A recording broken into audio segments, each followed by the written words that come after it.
everyone, my name is Aisha Ochuwa and I want to run you through taxation in business. Now, taxation in business is simply the act of a government imposing compulsory financial obligations on businesses within its jurisdiction.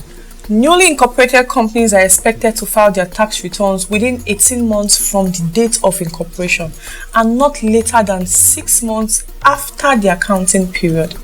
Companies who have an annual gross turnover of 25 million and below are completely exempted from paying tax. However, they must file for their company income tax returns. Now, the personal income tax, just like the name implies, is a tax imposed on the income of persons.